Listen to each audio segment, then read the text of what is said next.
ദേവാമൃതത്തിൽ ഇനി ജ്യോതിഷ പങ്ക്തി.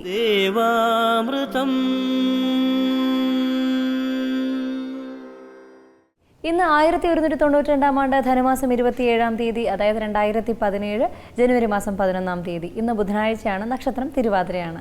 അപ്പോൾ അതേപോലെ ജ്യോതിഷ പങ്ക്തിയിൽ നമ്മളോടൊപ്പം ഉള്ളത് നമുക്കൊക്കെ ജ്യോതിഷപരമായ മാർഗ്ഗനിർദ്ദേശങ്ങൾ നൽകുന്ന സർ ഡോക്ടർ കുടമാളൂർ ശർമാജിയാണ്. അദ്ദേഹത്തെ വളരെ ആദരവോടെ നമുക്ക് ഇന്നത്തെ അധ്യായത്തിലേക്ക് സ്വാഗതം ചെയ്യാം. നമസ്കാരം ശർമാജി. നമസ്കാരം. ഇന്നത്തെ കത്തിലേക്ക് പോകാം.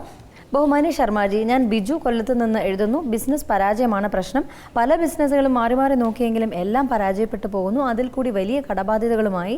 എനിക്ക് ബിസിനസ് തുടങ്ങാൻ അനുയോജ്യമായ സമയമാണോ? അതിന് സ്യൂട്ടബിൾ ആയിട്ടുള്ള മേഖല ഏതാണ്? ഗവൺമെൻറ് ജോലിക്ക് സാധ്യതയുണ്ടോ? ഗ്രഹനില ചേർക്കുന്നു. ജ്യോതിശാസ്ത്രപരമായി ബിസിനസ് തുടങ്ങാൻ അല്ലെ ബിസിനസ് നടത്തി വരുവാൻ ഒക്കെ അനുകൂലമായ സമയവും സന്ദർഭവും ഒക്കെയാണ്. എങ്കിലും ഒരാളുടെ കർമ്മരംഗം, തൊഴിൽ രംഗം എന്ന് പറയുന്നത് അത് പ്രധാനമായും ലഗ്നത്തിൻ്റെ 10ാം ഭാവമായ അല്ലെങ്കിൽ 10ാം ഭാവത്ത് നിൽക്കുന്ന ഗ്രഹത്തിൻ്റെ സ്വഭാവം അനുസരിച്ചും 10ാം ഭാവാധിപൻ എങ്ങനെ നിൽക്കുന്നു, ശുഭഗ്രഹങ്ങളുമായി നിൽക്കുന്നു, അതിൻ്റെ ഡിഗ്രി ബലം, രശ്മി ബലം, ചേഷ്ടാബലം, അതുപോലെ തന്നെ യോഗകാരകന്മാരായിട്ടുള്ള ഗ്രഹങ്ങൾ ഏതെങ്കിലുമാണോ, ഇങ്ങനെയൊക്കെയുള്ള അനവധി കാര്യങ്ങൾ പരിശോധിച്ചതിന് ശേഷം തിട്ടപ്പെടുത്താവുന്നൊരു കാര്യമാണ്. എങ്കിലും ഇവിടെ ബിസിനസ് തന്നെയാണ് രാശിപ്രകാരം കാണുന്നത്. രാശിയിൽ 10ാം ഭാവത്തിൻ്റെ അധിപൻ ഈ ഗ്രഹനിലയിൽ നിൽക്കുന്നത് ചന്ദ്രൻ എന്ന ഗ്രഹമാണ്. ഈ ചന്ദ്രൻ എന്ന ഗ്രഹം നിൽക്കുന്നത് തന്നെ ഒരു ബലക്ഷയത്തിലാണ് നിൽക്കുന്നത്. കാരണം അദ്ദേഹത്തിൻ്റെ ജന്മസമയം അമാവാസിയിലാണ്. അമാവാസി, കറുത്തവാവ്, അതുപോലെ തന്നെ കറുത്തപക്കം, ഡിഗ്രി ബലം കുറഞ്ഞ സമയങ്ങൾ, ഈ സമയങ്ങളിൽ ജനിക്കുന്നവർക്ക് ബിസിനസ് തന്നെ ആണ്.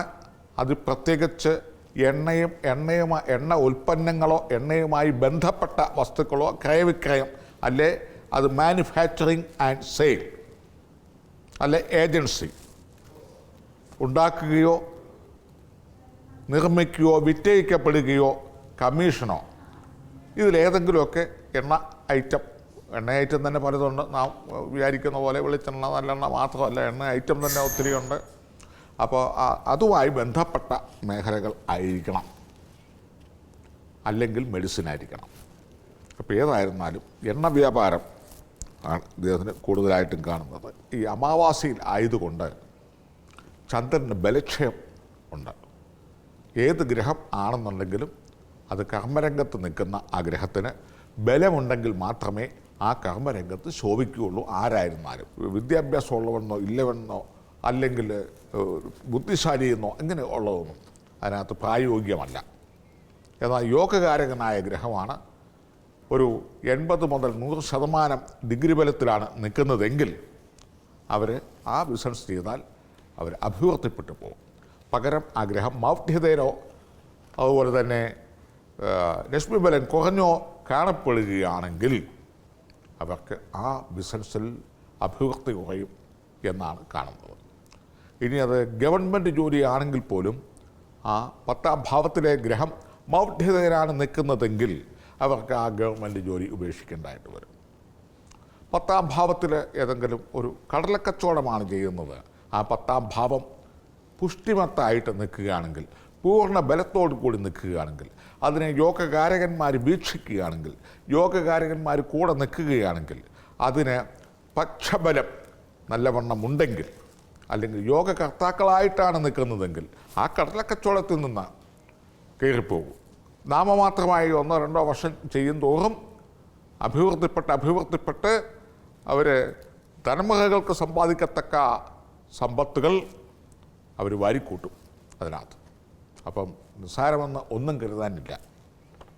അതുപോലെ സ്വർണ്ണക്കച്ചവടം ചെയ്തിരുന്നാൽ പോലും ആ ചെയ്യുന്ന ആളിന് ഡിഗ്രി ബലം, ആ 10ാം ഭാവത്തിൽ അക്ഷബലം, രശ്മിബലം, ചേഷ്ടാബലം, യോഗകാരക ബലം, ഇങ്ങനെയുള്ള ബലങ്ങൾ ഇല്ലെങ്കിൽ അതിൽ ക്ഷീണം വരും. പല ബിസിനസ്സുകൾ അതിൽ തന്നെ നോക്കി ഒന്നിലും ഉറച്ചു നിൽക്കാതെ വരും.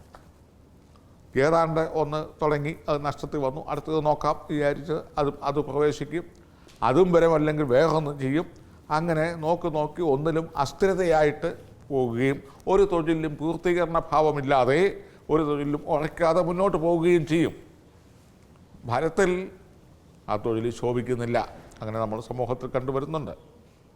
ഗവൺമെൻറ് ജോലിയോ കേന്ദ്ര ഗവൺമെൻറ് ജോലിയോ അല്ലെങ്കിൽ വിദേശ ജോലിയോ അല്ലെങ്കിൽ മറ്റേതെങ്കിലും തരത്തിലുള്ള ഉയർന്ന തസ്തികകളിൽ ഉയർന്ന സ്കെയിൽ ഓഫ് പേയിലുള്ള ജോലികളിലൊക്കെ ഇരുന്നാൽ പോലും എത്രയോ പേര് അതൊന്നും ഉപേക്ഷിച്ച് ഒന്നുമല്ലാത്ത ഒരവസ്ഥയിലേക്ക് വരിക.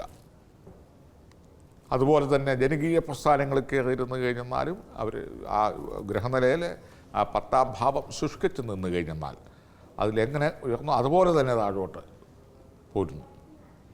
ഇവിടെ 10ാം ഭാവത്തിൽ നിൽക്കുന്ന ചന്ദ്രന് ബലക്ഷയം ആയതിനാൽ ഏതെങ്കിലും ഒരു തിങ്കളാഴ്ച തുടങ്ങി, തിങ്കൾ എന്ന് പറഞ്ഞാൽ ചന്ദ്രൻ്റെ ദിവസം തുടങ്ങുന്നു. മൺഡേ തിങ്കളാഴ്ച ചന്ദ്രൻ്റെ ദിവസം, ഒരു തിങ്കൾ തുടങ്ങി അടുത്ത തിങ്കളാഴ്ച വരെയുള്ള ദിവസങ്ങളിൽ പ്രത്യേകിച്ചും ഒരു പൗർണമി ദിവസം ഏറ്റെടുത്ത് അല്ലെങ്കിൽ ഒരു വെളുത്ത പക്കം എടുത്തിട്ട് പേരും നക്ഷത്രവും ചേർത്ത് ദുർഗാദേവിയെ സ്വസ്തിക പത്മത്തിലേക്ക് സാങ്കല്പികപരമായി ആവാഹിച്ച് വെള്ളം, ചന്ദനം, പുഷ്പം, ധൂപം, ദീപം ഇത്യാദി പഞ്ചഭൂതങ്ങളെ കൊണ്ട് പ്രീണിപ്പിച്ച് പൂജിച്ച് ദതിശങ്കതുഷാരാഭം ക്ഷീരോ ദാർണവസംഭവം നമാമി ശിരം സോമം ശംഭോ മകുടഭൂഷണം ഇത്യാദി ചന്ദ്രനെ പ്രകീർത്തിക്കുന്നതായ സ്തോത്രങ്ങളെ കൊണ്ടോ ജാതവേദസേ സുരവാമ സോമമരാതീയതോ നിതഹാദി എന്ന് തുടങ്ങുന്ന പഞ്ചദുർഗ മന്ത്രങ്ങളെ കൊണ്ടോ ഒരു 4000 ഒരു യഥാവിധി ജലഗന്ധ പുഷ്പധൂപദീപ ജലാന്തം പൂജിച്ച് ചന്ദ്രകാന്തം എന്ന രത്നം, മുത്ത് എന്ന് പറയുന്ന അല്ലെങ്കിൽ പേൾ അല്ലെ മൂൺസ്റ്റോൺ, ഇത് രണ്ടും കൂടിയും വേണമെങ്കിൽ ധരിച്ച് മുന്നോട്ട് പോകാവുന്നതാണ്. അങ്ങനെ വന്നു കഴിയുമ്പോൾ 10ാം ഭാവമായ ചന്ദ്രന് ബലമുണ്ടാകുകയും ക്രമാനുഗതമായി പഴയതിൽ നിന്ന് വ്യത്യസ്തമായിട്ട് ഏതെങ്കിലും തരത്തിൽ കച്ചവടം പുരോഗമിക്കുകയും അല്ലെ അതിന് വേണ്ട എണ്ണ ഐറ്റംസ് ഏതാണ് എന്ന് കണ്ടുപിടിക്കുകയും അത് വന്നു ചേരുകയും അതിൽ വിജയിക്കുകയും വികസിക്കുകയും കഴിഞ്ഞകാല നഷ്ടങ്ങൾ ക്രമാനുഗതമായി മാറി മാറി വരുന്നതും നമുക്ക് ദൃശ്യമാകും. ഗവൺമെൻറ് ജോലിയേക്കാൾ ബിസിനസ് തന്നെയാണ് കാണുന്നത്. ഗവൺമെൻറ് ജോലിയാണെങ്കിലും ഈ പറഞ്ഞ പോലെയുള്ള ദോഷവശങ്ങൾ സംഭവിക്കാൻ സാധ്യതയുണ്ട്. ആയതിനാൽ ബിസിനസ് തന്നെ ചെയ്യുന്നതാണ് നല്ലത്. ഈ പറഞ്ഞ ദോഷപരിഹാരങ്ങൾ ചെയ്താൽ കണിശമായിട്ടും ഒരു 40% മുതൽ 60% വരെ ദോഷകാഠിന്യങ്ങൾ മാറി വിജയത്തിലെത്താൻ സാധിക്കുന്നതാണ്. ജ്യോതിഷപംക്തിയുടെ ഇന്നത്തെ അധ്യായം ഇവിടെ പൂർണ്ണമാവുകയാണ്. ജ്യോതിഷപരമായ മാർഗ്ഗനിർദ്ദേശങ്ങൾ ഡോക്ടർ കുടമാളൂർ ശർമാജിയിൽ നിന്ന് അറിയുവാൻ ആഗ്രഹിക്കുന്നവർ താഴെ കാണുന്ന നമ്പറിൽ അദ്ദേഹത്തെ കോൺടാക്ട് ചെയ്യാവുന്നതാണ്. പ്രശ്നപരിഹാരങ്ങൾ സ്വായത്തമാക്കാവുന്നതാണ്. നമുക്കൊരു ചെറിയ ഇടവേളയ്ക്ക് ശേഷം തിരികെ എത്താം വാസ്തുശാസ്ത്രവുമായി. ദേവാമൃതം